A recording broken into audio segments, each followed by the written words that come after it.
called al-Tafseer wal-Mufassirun. And this Dhahabi, of course, is not the same Dhahabi who was a student of Ibn Taymiyyah. There's probably 7 centuries between the two. And so whenever I use the term al-Dhahabi in this lecture, I'm talking about our contemporary al-Dhahabi. So he divides Soofee Tafseers into 2 categories. Now, I'm assuming that you know who the Sufis are, more or less.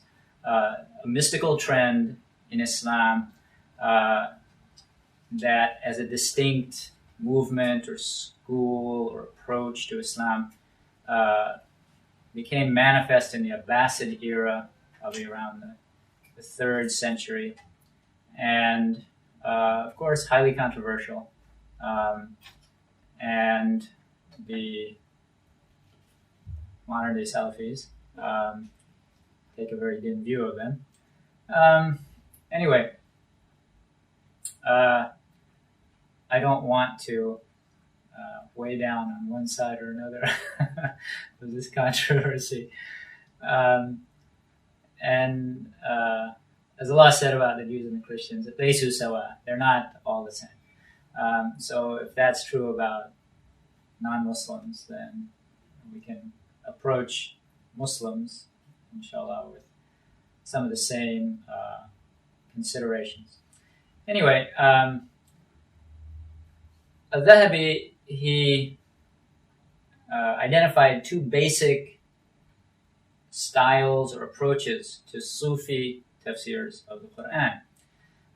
The first he calls nadari, and nadari means sort of like philosophical, and actually what he's talking about is metaphysical. And what he means by that, he says, this is when the mufassir has a theory or a metaphysical understanding of the nature of reality, and this is a preconceived notion.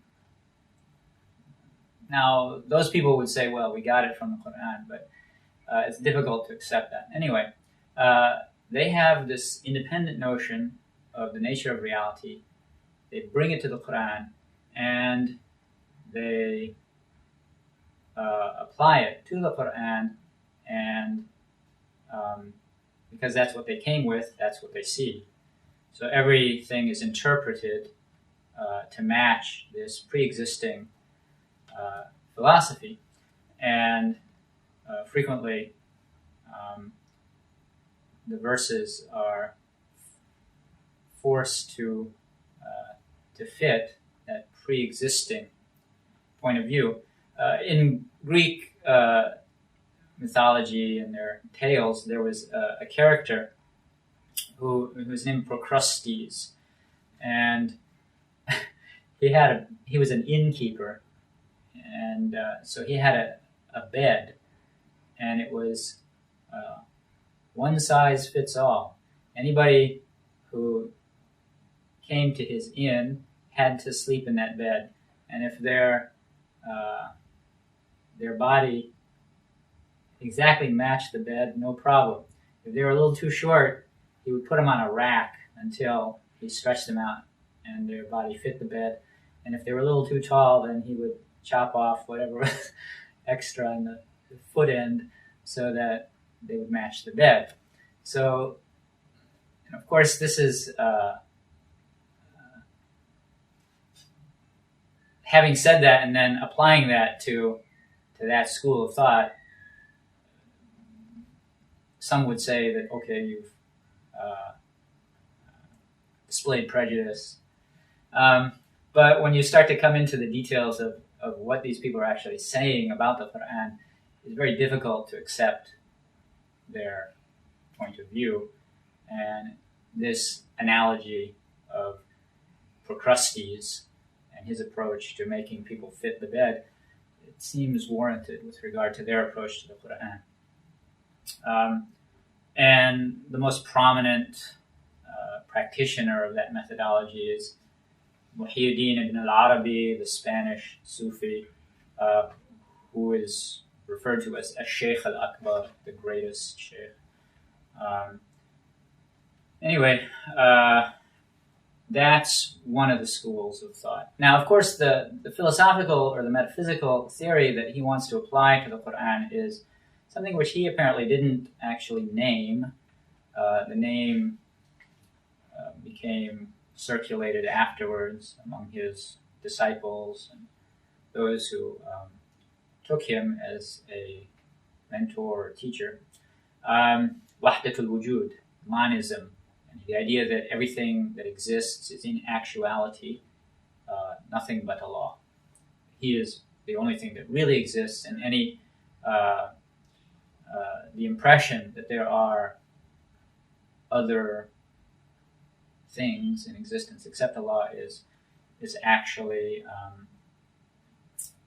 a falsehood, and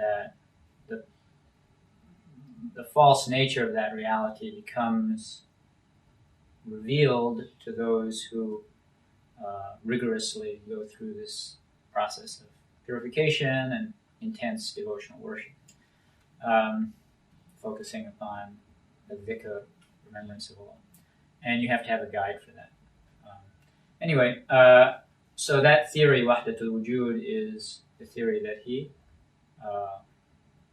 applies to, or one could say imposes upon, the Qur'an.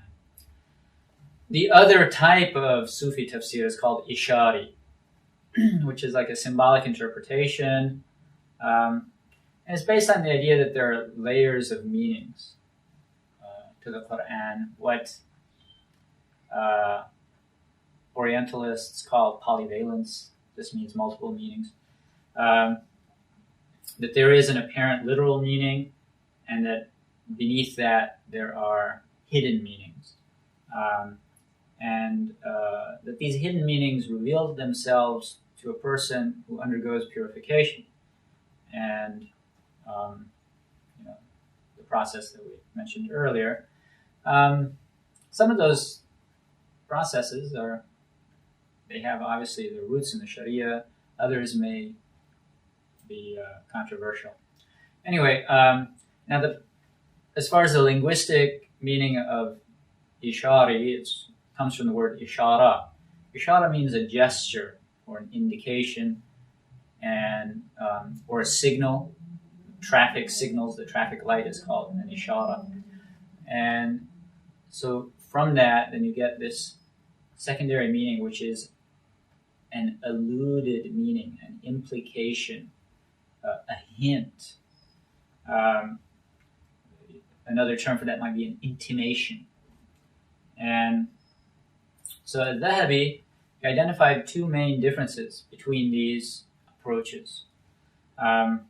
First, that the metaphysical Soofee tafsirs start with this preconceived notion and impose it upon the text, whereas the Ishaaree approach is that the person who goes through intense devotion, and one particular aspect of that devotion is profuse recitation of the Qur'an and contemplating its meanings, that when a person goes through this process of purification, then Allah apprises them of these non-obvious meanings. So the meanings, according to them, manifest themselves to them. They're not imposing them upon. They're not imposing a theory upon the texts. And the second really important point is that the metaphysical Soofee approach claims that the meaning that they are assigning to the text, that is the real meaning. And that, the other meanings are really just sort of, they're not at all the point. They're not what Allah intended from those words. And in doing so, making that kind of a claim, it really puts them in the same camp as the Batanis. The Batanis were the esotericists, the people who claim that the Qur'an has apparent meanings and that those are for the ignorant masses, and that they have hidden meanings. Those are the real meanings, and those are only understood by an elite who then teach it to selected disciples. And those hidden meanings are the real meanings, and those outer meanings that are understood from the meaning of the Arabic words, they're not at all intended. So it's rather difficult for me to see a difference between Ibn al-Arabi's approach and his claims and the approach of the Batinis. The practitioners of Ishaaree Tafseer, or Tafseer Ishaaree, depending on whether you want to use the adjective before or after, if we want to make the whole term Arabic, Tafseer Ishaaree would be the Arabic expression. The practitioners of Tafseer Ishaaree, they explicitly state that the texts have apparent meanings and that they are the primary meaning, and that the symbolic meanings that they've discovered in the texts are secondary meanings, that they don't displace the zahir, the apparent, the literal meanings, that they are like overtones of the main note, if you want to use an analogy, a musical analogy. And now Ibn al-Arabi, when he discusses Ishaaree Tafseers, he says, well, they only said that because they wanted to protect themselves from the criticisms of the fuqaha, basically, the group that he calls ulama al-Rusum, and the scholars of outer forms, and he really heaps scorn upon them. He says that existence has these multiple dichotomies.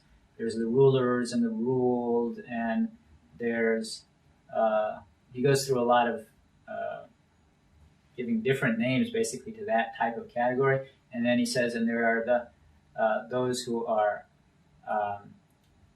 jealous and those who are the objects of their jealousy. And he says the ulama al-Rusum, the scholars of outer knowledge, are the jealous, and those whom they're jealous of are Ahlul Haqiqa, the people of reality, or Haqaa'iq, realities, and that due to their jealousy and their spite, that they accuse them of all these distortions of the meaning. And he said, but the reality is that these scholars of the outer forms, they're really enslaved to their own egos, and that the people of realities have been purified by Allah to the point that Allah bestows knowledge upon them directly. And he continually makes this claim that his knowledge is directly from Allah. And he repeats the statement of Yazid al-Bistami with approval that when he spoke to the scholars who would refer to hadiths, that I heard this from Fulan, so-and-so. And he would ask them, where is Fulan now? Well, he died. And, well, who did he hear from? From Fulan, so-and-so. And where is he now? Well, he's dead. So Yazid al-Bustami said, you get your knowledge from the dead, whereas we get it from al-Hayy al-Qayyum. We get our knowledge from the living, the eternal. And a similar statement was made by Abu Madian, who was, I guess, Algerian or Moroccan Sufi sheikh, that he would tell his students, "Da'na min al-qadid," and leave this jerky alone. We don't want jerky, dried meat. Nuridu lahman, nuridu tariyan, and we want something that's tender and fresh. So you get this whole idea that the transmitted knowledge is dead knowledge, and that their knowledge is living knowledge that's bestowed on them directly from Allah. And so when he makes that claim, then he doesn't have to justify his understanding. His understanding is bestowed directly on him from Allah, and therefore it's the correct understanding. So he said that the other Sufi scholars who were practitioners or writers of Tafseer Ishaaree, they only made those disclaimers of acknowledging the lahir meanings of the text in order to protect themselves from the attacks of the worldly scholars.